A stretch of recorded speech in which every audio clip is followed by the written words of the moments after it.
Senhoras e senhores, sejam muito bem-vindos a mais um Galhardcast. Hoje estou aqui com um convidado especial, Rafael Marques, doutor Rafael Marques, um advogado de ponta, excelentíssimo. Pude trabalhar com você, né, Rafa? Sim, aprender muito com você. Sim. Fui estagiário, né? Fui estagiário. E tenho aqui, então, a honra de te receber. A gente vai falar sobre um assunto que eu acho extremamente interessante nos tempos atuais, que é a dificuldade da advocacia nos tempos atuais, né? Ou a realidade da advocacia nos tempos atuais. Seja muito bem-vindo. Obrigado. Muito feliz de você estar aqui. É uma satisfação enorme estar aqui com você. Eu acredito que o conteúdo de hoje vai contribuir para muita gente. Hoje a advocacia, ela, na cabeça de alguns está saturada, mas aqui eu vou tentar mostrar um pouco que não é muito bem assim. É um assunto bem que a gente vai conseguir trabalhar bastante. E fico feliz, fico muito honrado em estar aqui com você nesse episódio aí do podcast. Legal. Bom, pessoal, ó, só uma coisa antes, já se inscreve no canal, dá aquele like, dá aquela fortalecida, envia para as pessoas, porque o nosso conteúdo aqui é de muita qualidade, e também enviem novas sugestões de convidados e assuntos para a gente tratar aqui. Beleza? Rafa, vamos lá, doutor. Me conta um pouco, então, sobre a sua trajetória, né? O que você faz, como você chegou até aqui. E conta um pouquinho geral de tudo pra gente. Vou deixar, conta agora. É até importante porque a minha trajetória é que eu diria que eu tô aí há 14 anos mais ou menos na advocacia e eu comecei na faculdade porque assim, o direito ele traz um leque de oportunidades, né? Então você entra na faculdade ou você parte para advocacia ou você vai para os concursos públicos. E tanto na advocacia como no concurso público ele traz um leque assim, de opções muito grandes. Então eu entrei na faculdade querendo ser, por exemplo, delegado, primeiro ano. Passou pro segundo ano, já queria ser promotor. Por quê? Porque a gente tem aulas com advogados e autoridades. Então, você acaba se identificando ali na aula. No terceiro ano, eu comecei a estagiar no departamento jurídico de uma construtora. E trabalhando com advogados ali, eu olhava e falava, eu não vou querer ser advogado. Porque eu olhava eles fazendo aquelas petições enormes na época, eu falava, e meu chefe escrevia muito bonito. Eu falava, eu não vou conseguir escrever isso um dia. Né? Aquele pensamento limitante, né? Que a gente não pode ter. E eu fiquei lá 7, 8 meses e de lá eu fui para um escritório de advocacia em São Paulo. Ali eu peguei o amor pela advocacia. Porque ali eu comecei a ver de perto mesmo. Ali eu ia participar de audiências, eu ia para o fórum. Ali eu aprendi inclusive, a fazer as petições de uma forma completamente... Então assim, ali também inclusive eu aprendi a lidar com pressão. Porque a gente tinha lá uma carteira com muito processo. Então, a gente tem prazos a cumprir, são prazos processuais que não podem falhar. Certo. Então a gente tinha lá uma quantidade de prazo, então isso foi me trazendo a experiência, não só de fazer a petição em si, né? Porque a minha chefe era extremamente técnica, mas a lidar com a pressão, porque o cliente também te cobra, aí você tem que alimentar sistemas, então assim, aprendi até o administrativo.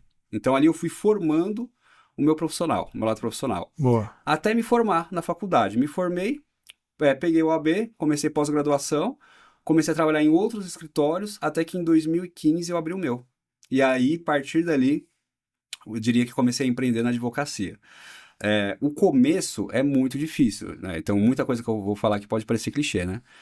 O começo é bem difícil, só que a gente tem que ter persistência. Então, como que foi o começo?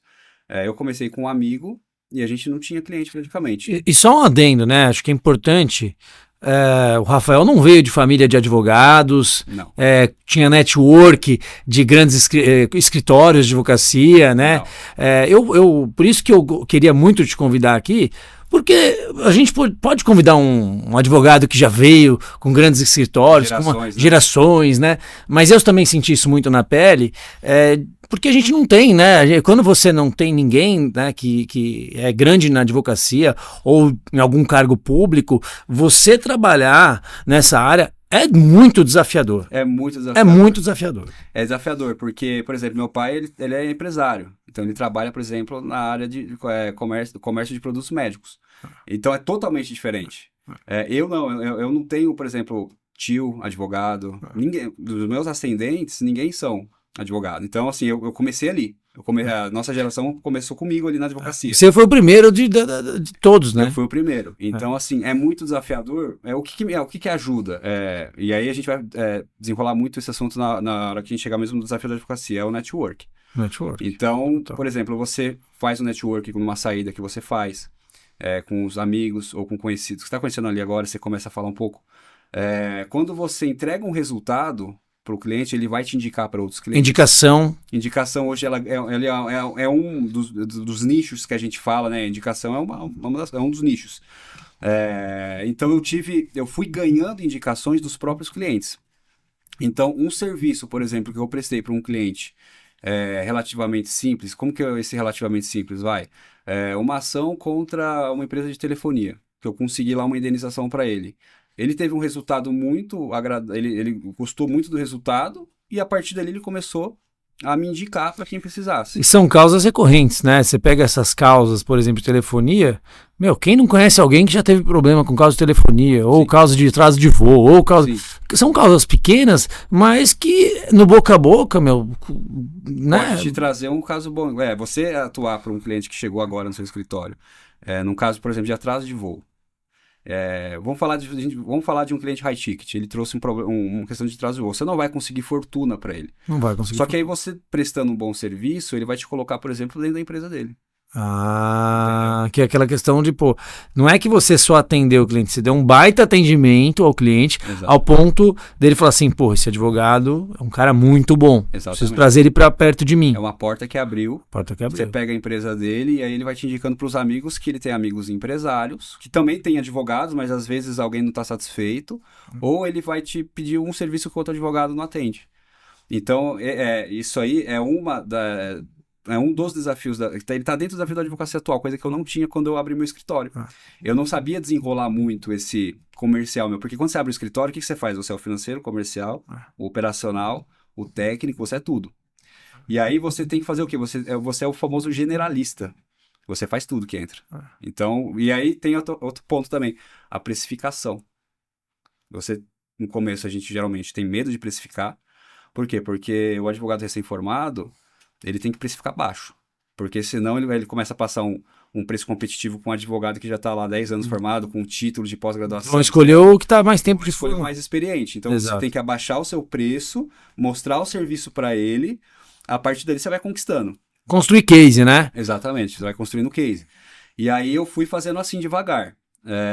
E aí o que aconteceu nesse meio do caminho? Eu parei para estudar para concurso. Meu pai falava assim que eu tinha um jeito de juiz, né? Eu tinha um jeitão mais de juiz, assim, e ele sabe que eu sempre gostei de estudar. Mas nesse começo do meu escritório, eu não estudava direito. Então, assim, eu deixei um pouco de lado. E aí, por que a época de concursos foi muito importante para mim? Você estava com quantos anos? Na época de concurso, eu acho que tinha uns 30 anos, mais ou menos. Tá. Aí você decidiu, eu lembro que você decidiu... Foi do nada, assim, né? Para os amigos, para mim, pelo menos, foi do nada. Foi do nada. Vou começar a estudar para concurso, mas você vai largar, né? Para quem é de fora. Eu falei assim, não, Rafa, mas você não pode. Isso um monte de cliente, você vai louco, você é maluco. Porque nessa época eu já tinha uma carteira boa de cliente. Então, os meus amigos que eu conheci no concurso, eles perguntavam, mas qual que é o sentido se você estava bem na advocacia? Muitos, porque o pessoal que estuda para concurso, muitos, eu não vou generalizar, é por conta de estabilidade financeira, questão financeira. Então, vamos falar para o cargo que eu estudava, que era para magistratura. Um salário de um juiz hoje, 30 mil reais. Vamos colocar uma base assim. Então, muita gente estuda, romantiza o cargo, mas está pensando no subsídio. A gente usa esse termo, né? E aí, eu não estava atrás de dinheiro na época. Eu queria uma questão de cargo mesmo. Era assim, eu acho que eu me identifico com esse cargo. Porque se fosse questão de dinheiro, eu continuava na advocacia. Na advocacia a gente não tem um teto, né? Não tem. A gente não tem um teto. No cargo público tem. Tem um teto, sim. E aí eles ficavam me questionando, por quê? Por quê? E aí eu aprendi muito. Assim, o meu conhecimento, é o que meu pai me falava, o seu estudo ninguém te tira. O que você estudou, ninguém vai tirar. Verdade. E aí eu comecei a entender áreas que eu não atuava, como, por exemplo, direito penal. Você teve que estudar um monte de coisa. Tive que estudar um monte de coisa, praticamente tudo, com exceção de trabalhista, né, que não cai, que é outra área. Mas eu tive que estudar até previdenciário para uma prova do Paraná. Então, assim, eu tive que estudar algo assim, coisas que eu não estudava. Então, eu trouxe esse conhecimento para mim. No meio dos estudos, eu chegava a fazer reunião com o pessoal de prefeitura para falar de licitação, coisa que eu nunca conseguia fazer na época que eu tinha no meu escritório. E ali eu comecei a ver o quê? Pô, eu tô aprendendo mais do que eu estava antes. Eu já estou conseguindo fazer reunião que eu não conseguia. Comecei a gostar do direito penal. Então, o que comecei a fazer? Comecei a despertar de novo a advocacia no meu coração. Eu comecei a entender o quê? Que aquilo era um ciclo que ele precisava ser fechado. Quando eu decidi não estudar mais para concurso, eu reabri o meu escritório. Quanto tempo você ficou estudando para concurso? 3 anos. Foram 3 anos dedicados ali a estudar para concurso. Que me, assim, conheci muita gente, e nunca vou me arrepender dessa época. Aprendi muito. Fiz pós-graduação nesse meio tempo de Direito Penal e Processo Penal, na FAP. Então, assim, para mim foi um período, assim, fundamental na minha vida. E quando eu voltei para advocacia, eu voltei endividado. Por quê? Porque em concurso minha renda caiu. Isso que eu ia falar, só tinha custo praticamente. Eu lembro que você pegava um casinho ali aqui, mas era mais passável. Era para pagar a conta. Então, assim, fiz dívidas, né? Cartão de crédito e tal. E aí, qual que é? Aí começa o desafio da advocacia. Como é que foi voltar? Me conta, peraí, só pra... Porque é muito, muito louco. Acho que, acho importante a gente frisar isso, porque eu tenho muito amigo meu que tá na advocacia e fala, pô, fica pensando, eu acho que eu vou prestar concurso. E tem o outro lado também, conheço outras pessoas que falam assim, um dia eu vou largar esse cargo aqui e vou advogar, ganhar muito mais dinheiro. Tem esses dois lados, né? Muito louco, cara. O do meio que é o quê? O concurseiro que tá com insegurança de parar de estudar para concurso, voltar para advocacia, porque aí vem o desafio da advocacia, né? Essa volta? Então, assim, é um ato de coragem. É um ato de coragem. Então, cara, a minha vida, eu sempre fui nesse ponto, assim, eu aprendi a tomar decisões. Quando eu abri o meu escritório, foi ali que eu aprendi a tomar decisões. Sim. Em vários sentidos. Então, quando eu senti no meu coração que eu precisava voltar para a advocacia, eu tive que tomar uma decisão, sem medo. Então, eu peguei e, na época, eu e meu pai, a gente se comunica muito. Ele me deu muito apoio, muita força, disponibilizou uma sala lá da empresa para eu poder para me ajudar ali e me encorajou. Então, eu tomei essa decisão em silêncio praticamente, só os meus amigos mais próximos, como você, alguns souberam disso, eu fui meio que escondendo isso, até que um dia eu soltei no Instagram que eu tinha virado essa chave. Então foi muito desafiador, porque além de tudo eu estava endividado, os clientes que eu tinha mantido comigo, porque eu mantive alguns clientes, eles por exemplo, não sustentavam as minhas contas, porque não são serviços recorrentes, não eram serviços recorrentes, né? E aí eu falei, eu vou com a cara e a coragem. Então, o que eu fiz? Eu me endividei ainda mais. Em que sentido? Investindo em mim. Eu comecei a fazer cursos, mentoria, comecei a participar de congressos, viajar para participar de congressos, e isso foi a melhor decisão, foi a melhor coisa que eu fiz. Então, muitas pessoas têm hoje preconceito, por exemplo, de mentoria. Para mim, eu já estou no meu 2º ano já de mentoria. E isso trouxe um aperfeiçoamento profissional muito grande. É um valor alto que você investe, porém ele te dá um retorno muito maior do que isso. E aí é que está o ato de coragem. Você precisa fazer um aporte de dinheiro em você, no seu conhecimento. A mentoria seria nada mais do que investir em si mesmo. Exatamente. Hoje, uma mentoria na área jurídica, né? Como é que funciona, né? Porque assim, a gente está acostumado muito na parte de mentoria de empreendedorismo, né? Sim, sim. Quando a gente fala de empreendedorismo ou autoconhecimento, vamos falar assim, eu vejo muito esses dois tipos de mentoria.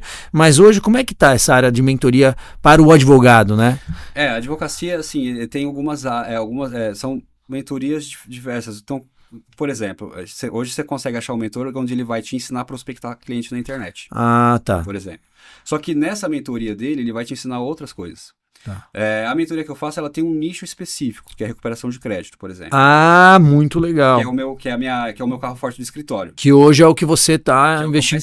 Exatamente. Só que nessa mentoria específica, você aprende a lidar com a mentalidade, você faz network, enfim, ela não te traz só o aprendizado do nicho que você atua. E tem as outras mentorias dos ramos. Então, por exemplo, advogados que são muito bons em júri, tribunal de júri. Então, eles fazem uma mentoria focada no tribunal de júri para advogados criminalistas. Então, os advogados hoje eles foram pegando alguns nichos específicos e foram dando cursos. E isso é bom porque a gente, depois de um certo tempo, a gente passa a não ser mais generalista. Então, a gente escolhe um nicho e tem que fortalecer o nosso conhecimento ali. E andar com pessoas que estão no mesmo propósito. Então, a mentoria ela vai te trazer uma turma e nessa turma você vai começar a identificar, assim, vai ter identidade de objetivos, né? E aí isso vai te fortalecendo. Boa. Porque, cara, o aprendizado que você tem é muito grande. Essa mentoria também, então você faz um network. Muito, você faz network demais. Troca dores, ali também tem advogados que estão atuando na mesma área, que também tem as mesmas dores, às vezes dúvidas, às vezes um tem uma ideia, outro compartilha. Né? Então, exatamente, duas cabeças pensam mais que uma. E aí você imagina ser um grupo com 100 advogados. Então, isso eu estou falando de uma das mentorias. Tem mentoria que tem muito mais do que isso. Então, é um investimento fundamental. É o dinheiro mais bem gasto que você pode ter.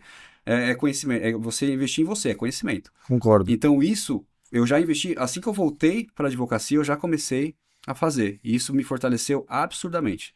Ali, a partir dali, eu vi o quanto eu estava fraco antes. O como eu estava fazendo só arroz e feijão. Então, eu aprendi a desenvolver, por exemplo, técnicas. Você joga um gatilho, por exemplo, no cliente de urgência. Então, você cria um laço ali com ele, conversa, se identifica em alguns assuntos. Quando você for falar do caso dele, ele já vai estar fechando com você. É praticamente um gatilho mental ali. Na verdade, a mentoria... É porque assim, eu acho que o advogado, e a gente entra em outro campo, que até eu queria entrar com você, eu vou pegar esse gancho. Sim, sim. Eu, quando fiz a faculdade de Direito, eu senti muita falta de um amparo referente a empreendedorismo, finanças, administração, liderança, toda essa parte que engloba gestão, né, e administração. Eu já tinha muito esse know-how porque eu vinha já de uma família de comerciantes, empresário, etc. Nunca fui, você sabe muito bem, nunca fui mega empresário, mega comerciantes, mas até por isso que eu aprendi muito. Porque como temos coisas menores, a gente faz de tudo. A família sempre foi muito unida, sempre fez de tudo. Então eu acabei vindo com uma bagagem muito boa dessa área mesmo sem ter estudado nada. Só que eu percebo que o advogado, ele sai totalmente despreparado para fazer uma venda, para gerir pessoas, ele não sabe abrir um CNPJ. Não. Né? E eu acho que ele não está preparado ali para começar uma carreira empreendendo, né? Não, a faculdade ela não te prepara para isso. Não prepara. Na verdade, assim, para mim, na faculdade você aprende o básico. Bem o básico. Bem o básico. Você sai da faculdade, você tem que fazer pós-graduação. E olha que são 5 anos, hein? São 5 anos. Você não... Porque, assim, o primeiro ano você vê muita matéria, por exemplo, biodireito, filosofia do direito. São matérias que na prática hoje você não usa. Então as matérias técnicas mesmo, elas vêm no segundo ano. Pelo menos na faculdade que eu fiz e muitas outras que eu conheço. Elas técnicas vêm no segundo ano. E ainda assim o aprendizado ele é muito enxugado. Aí depois você tem que estudar para a OAB. Que na verdade o estudo assim, você tem que estudar para a prova. Para passar na prova. E aí a partir dali você começa a caminhar para a advocacia. Em que sentido? Aí você tem que fazer uma pós-graduação. Inúmeros cursos de especializações estão disponibilizados no mercado. Você vai participar de congressos, eventos. Então... E agora sim, eu vou fazer o advogado do diabo, né, na profissão. Porque você vai defender a profissão. Sim, e eu sou um cara que... E muitos me perguntam, né? Você se arrepende em algum momento de ter feito direito? Não. Foi uma escolha que eu, com certeza, incentivo todos a estudarem direito porque me deu uma base fantástica para a vida. Eu uso praticamente direito em tudo, né? Você consegue, através do direito, aprender a estudar melhor, a interpretar melhor, a falar melhor. Então, eu acho que principalmente a Constituição Federal, todo mundo deveria estudar a Constituição Federal, porque é o básico do cidadão ali. Mas eu realmente hoje, agora fazendo um pouco... É muito difícil você ganhar dinheiro na advocacia, ao meu ver, tá? Ao meu ver. E eu acho que isso vai acontecendo de forma natural com outras profissões quando você tem muito profissional no mercado. É questão de oferta e demanda. Eu sei que o Brasil é um dos países que mais tem advogados no mundo, né? Muita gente se formou, muita gente tirando a OAB. E o mesmo, na minha opinião, pode acontecer com a medicina hoje. Sim. Pode acontecer com a medicina. Então, por que eu quis falar sobre isso? Porque você está falando, olha, você vai sair da faculdade de 5 anos sem sem muita base, você vai ter que fazer uma pós, uma especialização, quer dizer, se você está pensando né, e fazer direito e já começar a ganhar dinheiro, não é bem assim. Existe todo um percurso que é árduo, né? O advogado nunca para de estudar, né? Nunca para de se esforçar, para aí sim você começar a ganhar dinheiro. Porque antigamente era assim, né? Eu falo por mim. Quando eu fui falar com meu pai, ele falou, e aí, né? O que você vai fazer de faculdade? Eu comecei a pensar em várias coisas. E aí ele falou, não, é medicina, engenharia, direito, economia ou administração. Não, mas eu... Ele falou, não, o resto não dá dinheiro. Cabeça, antigamente era assim. Hoje, graças a Deus, mudou. Várias profissões, inclusive, dão mais dinheiro do que... Mas assim, olha como muda, né? Olha como mudou. E aí eu queria exatamente voltar para esse assunto. Então hoje, como é que é para o advogado? Se o advogado quiser ganhar dinheiro, se ele quiser realmente crescer, como é que você indica essa trajetória? É isso, a gente está partindo do princípio de alguém que, por exemplo, entrou na faculdade, não vem de família de advogados, porque assim, na faculdade, para quem, por exemplo, entra na USP, quem está fazendo direito na USP ali, ele já vai ter um monte de oportunidade em escritórios muito grandes. Então, tem escritórios hoje que pagam um salário para estagiário muito alto, mas são estudantes da USP, são pessoas... Suprassumo. Exatamente. Então, ali a pessoa até pode se formar já numa condição muito melhor do que muitos. Mas vamos falar, então, do padrão. Padrão. Que é quando você não tem ninguém da família de advogados está começando ali, do zero. Tá. Como é que está hoje, que é o desafio que a gente enfrenta hoje? E hoje, qual que é... A gente tem uma porta muito grande, que é a internet. A internet. A internet hoje, tanto que tem advogados que dão mentoria de prospecção de clientes na internet, porque ali é um leque de oportunidade muito grande. E você não precisa investir tanto dinheiro. Legal. Você vai, claro, investir uma grana ali que para muitos vai fazer falta, mas aí você tem que pensar o seguinte, você está disposto a pagar o preço? Porque quando a gente quer um objetivo muito grande, a gente tem que percorrer um caminho onde vai ter obstáculos, a gente vai cair no meio do caminho, vai se levantar. E aquele que desiste por uma questão de obstáculo, ele está renunciando ao futuro dele. Isso é o que eu penso. Então, ele está disposto a enfrentar? Beleza. Então, ele vai ter que abrir mão de algumas coisas. E a internet, ela te dá uma oportunidade muito boa, porque hoje você joga um vídeo que viraliza, você já ganha seguidores, e nesses seguidores pode vir cliente. Se você pega um nicho da advocacia, hoje tem muito nicho, mas vamos falar, por exemplo, de um problema recorrente, atraso de voo. Mas direito aeroportuário é um nicho que a gente pode trabalhar na internet. Eu uso esse nicho na internet, eu tenho lá tráfego pago de direito aeroportuário. E aí ele é uma porta que se abre, só que você pode escolher, por exemplo, direito da saúde. No direito da saúde você consegue pegar, por exemplo, reajuste de plano de saúde. Todo ano tem reajuste de plano em julho. E a gente sabe hoje que quem usa plano coletivo, por exemplo, eu tenho, o reajuste é altíssimo. Eu já entrei eu tenho a segunda ação judicial em andamento, que agora está em recurso, que estava com reajuste de 30%. Muito alto. Então, por exemplo, quantas pessoas não se deparam com esse reajuste em julho? Então, se você joga se você dispara tráfego pago, por exemplo, em maio, junho, desse nicho, você vai ter cliente. Olha, essa dica é boa aí para você que é advogado. Uma baita dica legal, hein? Em julho, você já fiquem atento aí, ó. Já prepara uma... Como é que é? Um vídeo? É bom? É vídeo ou... Você faz um vídeo, você pode fazer um vídeo. O que eu faço? Por exemplo, eu tenho o meu site, então eu tenho artigos que eu escrevi lá. Tá. Então, um dos artigos é, por exemplo, de atraso de voo. Só que no meu caso, eu tenho uma landing page de atraso de voo. Uma landing page, tá. No meu caso, você pode fazer isso, por exemplo... Você tem uma landing page só de atraso de voo. Então, por exemplo, quando pesquisa lá, por exemplo, que tem várias palavras-chave, né? Então, se você colocar lá, por exemplo, eu tenho que ficar fazendo otimização de campanha. Para melhorar cada vez mais o ranqueamento e ficar mais... Aí meu nome às vezes aparece lá em cima. O algoritmo vai te colocando como mais relevante, você aparece para mais pessoas. Exatamente. Aí você cai na minha landing page, tem lá todo bonito. Mas você faz isso ou tem agência? Uma agência fez para mim. Ah, tá. Legal. E me fala uma coisa assim, dentro desse tópico, o advogado pode pagar tráfego pago? Não vai nada contra a ética? Não, o que tem vedado, na verdade, é você... vou tentar ser um pouco mais específico, assim. Eu não posso gravar um vídeo no YouTube falando, me contrate para isso ou para aquilo, por exemplo. Tá. Porque assim, a OAB ela deu uma... Depois que começou a rede social, ela virou um canal muito aberto de captação de cliente, a OAB começou a restringir algumas coisas. Então a gente não pode, por exemplo, falar, olha, eu ganhei, esse caso aqui é meu, essa sentença foi procedente, eu levei esse resultado para o meu cliente. Então assim, tem que tomar muito cuidado com o que a gente solta de anúncio. O que é o ideal, o que é o certo, o que tem que ser feito? Você soltar conteúdo, vídeos informativos.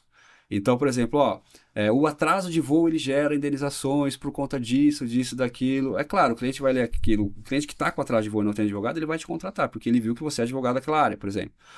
Esse caso de plano de saúde, que é uma dica aí que a gente soltou, todo ano tem. Então, todo mundo. Isso é notório, todo mundo sabe que em julho tem reajuste. Então, o que a gente faz? A gente pega, prepara. Vai um vídeo falando sobre pode ser feito de várias formas. O advogado pode fazer uma landing page. Ele pode fazer um vídeo, fazer um Reels, hoje no Instagram, falando sobre o reajuste. Só que aí existem técnicas, né? Isso geralmente as agências ensinam.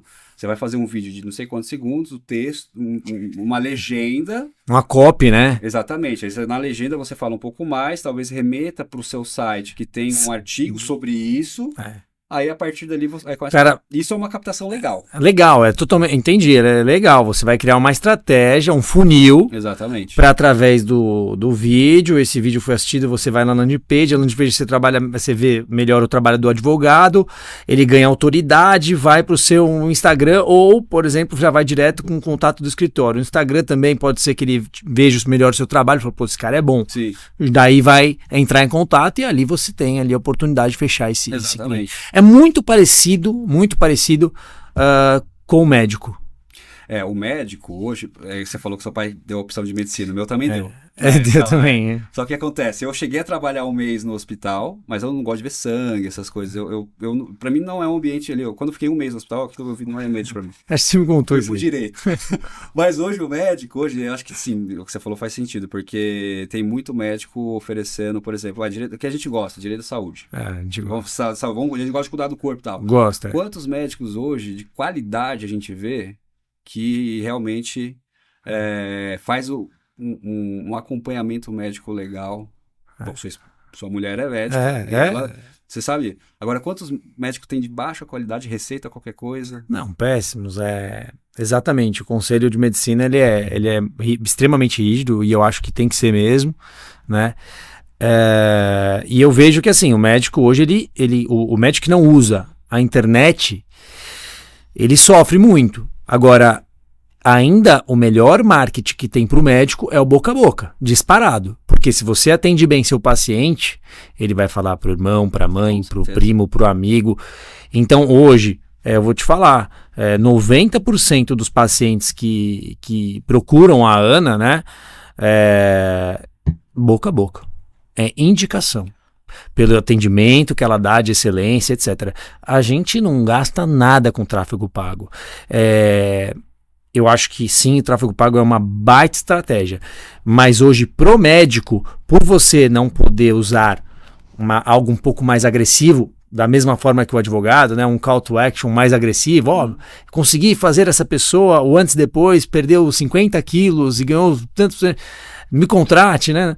Não é assim, não pode, né? Então tem toda uma ética. Então tem que fazer todo esse trabalho de gerar autoridade. Então o médico ele vai criar uma página ali onde ele vai criar autoridade, fazendo conteúdo de qualidade. Então, falando o quanto ele sabe sobre tal assunto, etc. Mas eu acho muito legal essa parte de você conseguir, através da internet, gerar autoridade de forma ética. Sim. Porque eu vejo também que tem vários profissionais, né, que na verdade eles sabem muito mais criar conteúdo do que realmente entregar um trabalho de qualidade. Tem muito, você sabe. Também tem na advocacia? Tem. Então. É muito fácil hoje você pegar um assunto e desenrolar ele na internet, num vídeo, mas e para atender o cliente naquele caso específico sobre isso? Será que ele vai dar a atenção que o cliente quer? Hoje tem muita falha disso. Beleza, você solta lá um conteúdo, isso é bom e tal, mas e o atendimento? Porque é isso que a gente trabalha quando a gente empreende na advocacia, né? Até que a gente consiga contratar colaboradores, você é o operacional, o financeiro, o administrativo, o técnico. Então, você tem que estar ali fazendo todo um trabalho para manter o cliente que você tem e fazer com que você tenha mais através de indicações, etc. Então, a gente não pode estar só preparado hoje para a internet. Hoje, a minha preocupação maior é no atendimento do cliente. Tanto que eu nem estou aparecendo na internet hoje em dia. Eu estou muito mais focado em atender a atenção para eles, do que ficar, por exemplo, soltando vídeo na internet hoje. Porque qual que é o meu tempo hoje? O tempo que eu tenho disponível hoje é para os clientes que eu tenho. Fora os que chegam novos através deles. Quando eu tiver o tempo para a internet, aí sim eu vou começar a gravar mais vídeos. Por quê? Porque eu já vou ter colaboradores, associados, enfim, trabalhando comigo ali, dando também atenção. Porque é isso que está faltando hoje. Você falou num ponto que eu acho muito importante também, né? Tem muita gente que fica se cobrando por criar conteúdo. Eu vejo isso. Nossa, mas eu preciso criar conteúdo, fica desesperado, né? Mas eu não tenho tempo e tal. Eu acho que se você fazer bem feito, igual a moda antiga, você vai conseguir. E network também, super importante. Eu acho que para todas as áreas. O network que ainda abre muitas portas. Exatamente. Houve uma época que eu estava me cobrando, porque eu fiz até curso online de como edita vídeo. Baixei o Canvas lá, eu mesmo editava, só que o tempo que eu perdi editando vídeo era muito. Não vale a pena. Aí não vale a pena. Então, assim, qual que é o tempo que a gente tem que ter hoje? É de gravar o vídeo. Aí você pega o vídeo e manda pra agência, a agência edita, faz tudo certinho, depois solta o conteúdo. Você só solta. E aí é o investimento que você tem que ter você tem que ter. Você vai deixar, talvez, de curtir uma viagem, um final de semana, naquele momento, fazendo esse aporte nesse investimento no seu negócio, mas uma hora o retorno vai começar a vir e você, entendeu? Isso é normal, né? Mas nem todo mundo tá preparado para isso. Porque muitos têm medo de chegar uma hora e falar, não consigo pagar minhas contas, vou trabalhar de cedo. Nada contra quem trabalha nas empresas, tudo. Mas isso a gente tá falando pro pessoal que quer empreender. Então, quem quer empreender tem que saber que uma hora vai. Hoje o advogado, ele é um empreendedor? Eu diria que não, porque assim, empresas dependem de advogados internos. Então, por exemplo, um advogado que trabalha dentro de uma empresa, ele não é empreendedor. E a empresa precisa de um advogado para trabalhar ele. Então, existem advogados e advogados, né? Então, o empreendedor é o dono do escritório. O que trabalha nas empresas ou nos escritórios não são empreendedores. Mas eles são necessários, fundamentais totalmente para o funcionamento do negócio. Perfeito. Então, existem advogados e advogados. Por exemplo, tem um advogado que fica na empresa só fazendo administrativo, porque é necessário. A empresa tem que ter um advogado daquele jeito. E tem um advogado que fica na rua, vai no fórum, faz petições. Então, existem vários... Hoje, então, existem várias áreas de atuação. Várias. Falando de área, tem algumas áreas novas aí que estão em alta? Eu não diria... Assim, eu não sei dizer qual que se destaca. Porque, assim, quase todas hoje, elas estão em alta. Por exemplo, eu faço recuperação de crédito. Meu forte é recuperação de crédito. Mas eu faço também áreas que dão um bom retorno. Por exemplo, planejamento familiar e sucessório. O cenário que a gente tem hoje, por exemplo, de fazer uma holding, de fazer um planejamento sucessório para alguém que não seja holding, mas fazer lá um testamento, já fazer as doações, etc. Assim, várias formas de planejamento, né? E isso é uma forma assim, que hoje é fundamental para todo mundo. Toda família tem que ter um planejamento sucessório. Então, é uma área que eu diria que pode se destacar. Vai ter a recuperação de crédito. Hoje, quantos credores não existem no Brasil? Nossa Senhora. Entendeu? É a recuperação de crédito. Área criminal. Quantos crimes diariamente não são cometidos das diversas naturezas? Tem área para todo mundo. Tem área para todo mundo. Problema tem para tudo. Problema tem para tudo. E na questão de... Você acha que a inteligência artificial veio para somar ou atrapalhar a advocacia? Para somar. Para somar? Para somar. Você tem utilizado? Uso. Ajuda? A única coisa que eu não uso a inteligência artificial, por exemplo, é para elaborar petições. Porque eu gosto de elaborar a minha. Tá. Sempre fui assim. Agora, para pegar ideias, até para poder desenvolver contratos, eles me dão muita ideia. Inclusive, existe uma forma de você fazer... Eu faço muito nas execuções, investigação patrimonial. E a inteligência artificial, ela te dá ideias também. Aonde você procura, porque no curso a gente aprende todas as formas. Só que, às vezes, a inteligência artificial ela te traz também algumas outras alternativas. Assim, eu uso muito para contratos, porque eu faço diversos contratos no escritório. Só que a gente tem que ter a humildade, às vezes, de entender que um sistema pode nos ajudar. Conversar com outro advogado também pode nos ajudar. A gente tem sempre estar disposto a ter ajuda de alguma coisa, ou seja, de uma inteligência artificial ou de um outro advogado. Eu uso a inteligência artificial que, assim, me ajuda bastante. E você acha que o advogado que não tiver adaptado a esse novo momento de aprender a utilizar a inteligência artificial, ele tá morto no mercado? Pode ficar para trás. Fica para trás. Pode ficar para trás. Fica para trás. A gente tem que se... Cara, a gente tem Eu que sinto isso. Eu sinto isso. Eu sinto isso porque, bom, eu uso todo dia também, para qualquer tipo de assunto, eu vou lá. Tem coisas que não saem tão bem, evidentemente, Sim. Mas em grande parte eu tenho respostas surpreendentes, né? Eu fico impressionado como a inteligência artificial ela consegue criar uma síntese sobre determinado assunto que você nunca ouviu. Você coloca lá, como plantar maracujá. Ela vai te dar... Não, mas como plantar um maracujá num sítio de tantos... É assim, é impressionante o negócio. Esses detalhes você pedir, eles dão. E eu digo mais, eu ainda vou fazer um curso sobre... do pessoal que usa muito a inteligência artificial. E fica até uma dica aqui, ó, para quem tá entrando na internet agora olha só o que eles podem fazer. Ele pode criar um roteiro para você por exemplo, ó, eu quero falar sobre planejamento familiar e sucessório, mas qual área? Tá, de holding. Tá bom, eu jogo lá na inteligência artificial um roteiro sobre o que eu posso falar nesse vídeo. Então eu levo informações lá pro ChatGPT, por exemplo, e ele vai trazer todo um roteiro. Aí você vai adaptando o roteiro que você quer. Aí, tipo assim, você usa aquilo, ele te dá até ideia de como gravar o vídeo. Você só não faz se não quer hoje em dia. Porque tem tudo pronto, tá, né? Tudo na mão. Então, assim, por isso que eu tô falando, o desafio hoje, ele tá assim, o empreendedorismo na advocacia hoje, ele tá muito melhor do que muito mais fácil hoje. Muito mais fácil.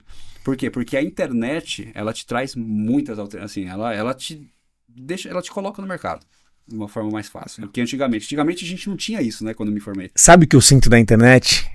Ela gerou mais democracia, no sentido de você ter a oportunidade que antigamente só alguns tinham. Uhum. Porque a internet, hoje, você consegue comunicar com várias pessoas, diversos nichos diferentes, de uma forma muito barata. Como que antes você ia conseguir fazer isso? Não tinha como. Não tinha como. Agora com a inteligência artificial, por exemplo, o ChatGPT, é impressionante. Você consegue falar melhor de qualquer área, de qualquer coisa. Você consegue desenvolver melhor seu trabalho, muito mais rápido. Você vai fazer um projeto de lei, a inteligência artificial te ajuda. Você vai precisar de dados, a inteligência artificial te ajuda. Né? Então, é muito bom. Ela te dá muita agilidade, né, para trabalhar. Então, realmente, eu acho que não é que vão acabar profissões no futuro, não é isso. Eu acho que as profissões elas vão ter que se adaptar a trabalhar com a inteligência artificial. Sim. Porque, de certa forma, pelo menos para a advocacia, está trazendo um resultado. Não está substituindo o advogado ali. Talvez te dê até mais tempo para fazer outras coisas que você não teria tempo de você ter que... Exatamente. Eu, se eu não me engano, até o Poder Judiciário usa inteligência artificial. Todo mundo deve usar. Então, assim, por que descarta algo se está sendo útil? Entendeu? Exato. Então, se o advogado não tiver a cabeça aberta para isso, vai ficar para trás. Boa. E qual foi, até hoje, o maior desafio da sua carreira? O maior desafio, eu não diria que eu tive o maior, eu tive alguns, né? Um deles, por exemplo, foi quando eu tomei a decisão de parar de estudar para concurso e comecei a voltar a advogar 100%, porque na verdade eu advogava já durante o concurso, né? Mas com um ritmo bem mais desacelerado. Mas, assim, desafios eu tive alguns grandes aí, um deles foi tomar essa decisão, que foi um ato de coragem para mim, e, cara, talvez começar a atuar numa área que eu não atuava antes, que é o direito criminal. É um desafio grande para mim. Porque antes eu não tinha, por exemplo, a experiência de ir numa delegacia. Eu ia para acompanhar talvez algum cliente, não tinha aquela experiência, hoje eu já tenho. Então foram mudanças que eu tive depois que eu parei de estudar para concurso para cá, que assim, só fortaleceu o meu lado profissional. Então, eu não sei te dizer hoje se existe o maior deles, mas assim, eu diria que teve alguns aí. E pro futuro? Tem alguma coisa que você... Quais são os planos? Tem algum plano que você gostaria de fazer para o futuro? Alguma área que você não atua? Ou desenvolver melhor uma área de atuação? Eu vou fortalecer bem o escritório na parte de recuperação de crédito. Esse é o futuro, assim, eu pretendo deixar ele bem estruturado, expandir bem essa área, porque é uma área que está sempre tendo demanda, sempre tem demanda. E, assim, pro futuro, assim, é expandir o escritório. Expandir mesmo, assim, gerar emprego, né? Porque isso aí a gente tem que correr mesmo. E fortalecer bem essa área de recuperação de crédito. Boa, boa, boa. Legal, então a gente falou bastante sobre tecnologia, né, na advocacia, o marketing na advocacia, como que você começaria hoje se você tivesse começado do zero, né? Acho que deu um bom caminho aí para o advogado que está começando e tudo mais. E então hoje, para a gente, uma das últimas perguntas, Rafa, então quais são hoje os maiores desafios da advocacia? Os maiores desafios da advocacia hoje, eu acho que tá muito ligado ao empreendedorismo. É você realmente ter a coragem de empreender na advocacia. Esse é um desafio muito grande, porque ele traz muitos elementos. Por exemplo, você tem que estar ciente de que vai ter dificuldade, que você vai ter que fazer tudo no começo, até que você consiga estruturar o seu escritório e organizar ele internamente. Isso tudo é um desafio muito grande pra gente. Até hoje eu tenho esse desafio. E aí a gente tem que entender o seguinte, tem mês que não vai ter pouco, mas tem mês que vai ter muito. Então a gente tem que ser organizado até nisso. Financeiramente, você Financeiramente falando. Então, por exemplo, custou muito hoje para eu conseguir ter um faturamento legal mensalmente, assim, graças à demanda que estava me chegando. E hoje eu colho muito fruto que eu plantei lá atrás. Então, eu tô numa régua legal. Só que, cara, a gente, como ser humano, a gente sempre quer mais, né? Então, por exemplo, teve mês que eu faturei legal na segunda semana que eu podia ter ficado em casa o resto do mês.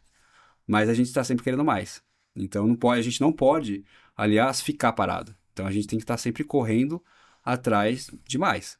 Então, só que quando algumas pessoas começa a acontecer isso com algumas pessoas, e eu já vi, eles começam a diminuir, tirar o pé, e começa, por exemplo, chegar mais tarde no escritório, sair mais cedo, vai passear, e esquece do resto. Porque nesse meio tempo, um cliente pode te ligar. Eu já vi advogado embora 3 horas da tarde, por exemplo. E 4h30, 5 horas, o cliente liga. Então, assim, para mim o desafio hoje, como você perguntou, é empreender na advocacia mesmo. É você ter a coragem de enfrentar a dificuldade que traz. Eu acho que talvez também seja muito um perfil, né? Eu acho que empreender está muito ligado ao perfil, à pessoa, né? Que nem eu tenho amigos que nasceram para trabalhar no CLT. Vão super bem, né? São felizes. Sim. São felizes, ganham bem, têm uma estabilidade, teoricamente uma estabilidade, né? Mas tem amigos que trabalham com PJ, né? Empreendendo, e eles jamais conseguiriam voltar para o CLT. Eu acho que é muito o perfil. Eu acho que é o perfil de você ter realmente essa coisa do... para quem trabalha com empreendedorismo, é sempre uma adrenalina. É uma adrenalina porque você realmente tem a ambição de crescer dói, você tem que normalmente pegar dinheiro, se descapitalizar para fazer investimento, pegar às vezes dinheiro emprestado, né? Então é dormir, às vezes você dorme pensando, puta, eu tenho aquela conta para pagar enorme que vai chegar, não sei como que eu vou conseguir mais cliente para pagar isso. Eu acho que todo mundo, depende da área, tem essa dor. É a incerteza de no dia seguinte ter demandas que vão ajudar a pagar contas suas que vai ter todo mês. Você não sabe, o seu salário não vai cair no 5º dia útil no dia 20, por exemplo. Não tem isso, né? E aí que vem a persistência que a gente tem que ter. E a fé, porque quem acredita tem que ter fé.